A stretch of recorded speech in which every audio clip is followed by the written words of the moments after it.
Mr. President, it's good to see you. Thank you. Today, the tax plan announced, and it's interesting. You're getting hit from the left and some on the right. Rand Paul's going to vote for it, I think, but he said it's not significant because the upper income tier doesn't get a lot of tax rate relief or any. And then Ron Wyden calls it basically a middle-class con job. It's not really a tax cut for the middle class. So left and right. Well, they're big tax cuts, the biggest cuts in the history of our country, actually. We have reform, we have simplification. And honestly, I'm surprised a little bit to hear what you're saying, because we've really gotten great reviews. People are loving it. Even a certain newspaper that I don't like very much came out today, and they gave Schumer four Pinocchios. And they said because he was not telling the truth when it came to the middle class, because he said it's for the rich, and it's really not for the rich. It's for the middle class, and it's for jobs. And I would say maybe even in that order. So the middle class is a big beneficiary. Jobs and companies are big beneficiaries, but the companies really create the jobs. And we really have, Laura, we've had tremendous receptivity to it, to a point that I don't think I've ever seen anything quite like it. So, and I do think Rand Paul, by the way, who I like, I think he's going to vote for it. Hillary Clinton said last night that paying for the dossier, she defended it basically, is that it's different from meeting with Russians, like meeting with Russians. She was trying to make a comparison, but saying, oh no, she totally defended it. Well, she talked about Oppo research is wonderful, Oppo research, and but not when it comes to us, okay? Oppo research for us, of course, is no good. No, that dossier, which is totally fake and made up, it's like a novel, but that dossier is a disgrace, and it should not have been allowed to be used. And then I hear the kind of money they spent. $9 million.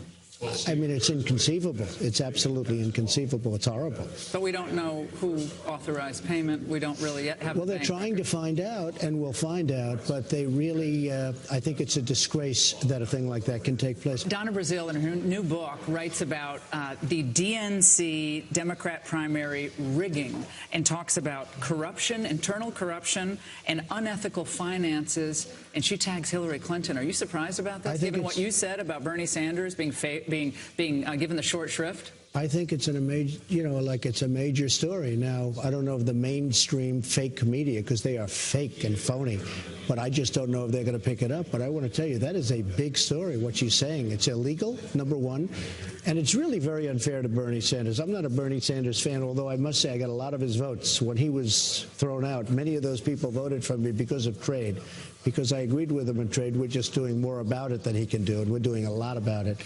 But I thought that was terrible. The justice system, a joke and a laughingstock, you said the other day. What were you? Well, when I look at immigration and I look at this whole thing coming in by lottery, and then we can't do anything about it quickly, and I look at what's going on with justice when it comes to so many different topics, I criminal really justice? feel, You're talking about criminal justice issues? A lot of justice. This guy would be tied up forever in the court system. You look at some of the cases that are going on forever, and you have them dead to right. No, the justice system has to go quicker, and it has to be really stronger and fairer. Probably has to be fairer, too. But it's very sad when you look at a lottery system and you have people coming into the country through the form of a lottery. And, you know, with countries, just so you understand, the countries aren't putting their finest in there. They're not putting their best and their greatest and their finest in there. And this kid came in through a lottery system that's going to end, and it's going to end fast. In fact, I've already instructed Congress they must end it. And I think we're going to get even Democrat support on this. You had a DACA talks today for the Dreamers. And I did. Your base and what you campaigned on was real common sense policies. You talked about E-Verify, building the wall, chain migration, which is a huge problem. All of those things are happening. Chain migration. Is that going to be part of any DACA deal? So if the Democrats want Dreamer help, they're going to have to do. They're going to have to do E-Verify, chain migration. Sure. Chain migration is one of the most important things that most people. Is that a requirement for you? Until yesterday, most people never heard of chain migration. I gave a form of a press conference, and I started talking about chain migration. And this horrible animal, he's an animal as far as I'm concerned, 23 people have touched him, maybe came in because he was in, and he was only in with a green card, supposedly. But chain migration, where his whole family comes in, his mother can come in, his father, his grandmother, everybody comes in. Chain migration is a disaster for this country, and it's going to end. Now, I've been talking about it for a while, but I think the public until yesterday probably never heard about chain migration. Well, the Republicans didn't want to touch it for a long time. You've held up a mirror to what the Republicans weren't doing. They're touching it now. It's become a very, very strong point right now. Will it be part of a Dreamer deal, yes, a DACA deal? It'll be part of a DACA deal. DACA's a lot different than Dreamer. I mean, for the deferred action for childhood arrivals, yeah. Will you require that if any amnesty talks will require chain migration to I don't end? think any Republican would vote for anything having to do with leaving chain migration. Chain migration is a disaster for this country, and it's horrible. I mean, just take a look at him. 23 people, potentially 23 people. Is that verified? It's what I heard. It's what I gave. Whether it's 23 or whether it's 2, as far as I'm concerned, that's a big difference. Much. So 2 okay, or 23. no, I know that, but I hear it's 23. It's a lot of people. The wall. And I was at rallies. So that's what people they want that wall. Well, it's built. one of the things, but we're going to have a wall. But in fact, Paul Ryan said 1.4 billion. He would start. Perhaps that number's been thrown out. That's a pittance. Phase 1 during the well, first of all, they're saying the wall's going to cost $40 billion. It's not going to cost anywhere near that. The Democrats are saying we're talking about less than half. Also, you don't have a wall. You have 2,000 miles. You have mountains. You have rivers. You have things that you don't put the wall on. You don't need them. Never was planned for that. No, I think for $18 billion or less, we're going to have a great wall. We're doing prototypes right now. We're going to make the choice. We have the people from Border Patrol and ICE working with us very closely because ultimately they're the ones that are going to have to use it. One of the things that's come up pretty strongly is we want to have vision through the wall because you want to see what's on the other side of the wall. You know, you think we're going to build a nice, simple concrete wall, but it's not that simple. No, we're having the wall. We have to have the wall. We need the wall for another reason, drugs. Drugs are pouring into our country. A lot of them are coming in through the southern border, and the wall will be a tremendous tool to help facilitate the ending of the drugs coming in. No, the wall is actually coming along pretty well. That will also be a part of DACA or whatever. But a down payment or a guaranteed funding? Well, look, when we get the down payment, we're going to have a guarantee. Believe me, we're not taking a down payment and then say, where's the rest of the money? That can be a scam as well. Because, you know, you don't spend all the money immediately. So we can put it back. But when we take a down payment, I'm going to say, I want to make sure the rest of the money is coming. You're heading off to Asia, huge trip. Yeah. Lots of stakes. You got North Korea, a deal with the Chinese. You're going to stop in Seoul.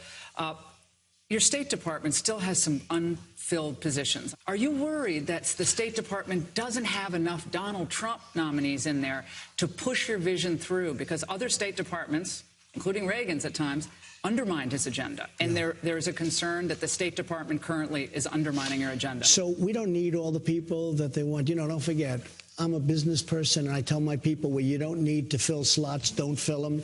But we have some people that I'm not happy with their thinking process. Assistant Secretary of State, you're not getting rid of that position. But let me tell you, the one that matters is me. I'm the only one that matters because when it comes to it, that's what the policy is going to be. You've seen that. You've seen it strongly. We're filling up roles. And don't forget, Schumer and the Democrats are just obstructing. You can't get anything through. We have almost about half the number of people coming through as Obama had. But in addition to that, we don't need all of the people. You know, it's called cost saving. You know, in the old days. But you want your vision pushed. I want my vision, but my vision is my vision anyway. It's called cost saving. There's nothing wrong with cost saving. Rex is in there working hard. He's doing his best. He's doing the best he can. Is he going to be with you for the duration? Well, we'll see. I don't know who's going to be. Duration, I think the duration, I tell you this. I don't think any president in 9 months has done the job that we've done. And that includes bills being passed by Congress. You look at what's passed by the Senate, by the House. I think we're close to 70 bills, maybe over 70 bills. It's almost a record. You look at all of the deregulation. You look at Supreme Court Justice Gorsuch. You look at all of the other district judges, federal district judges and Court of Appeals judges. I don't think, and then, of course, take a look at the economy. Look at the economy. Take a look. Are you getting the credit for this economic revival without your tax cut yet through, without Obamacare repeal yet?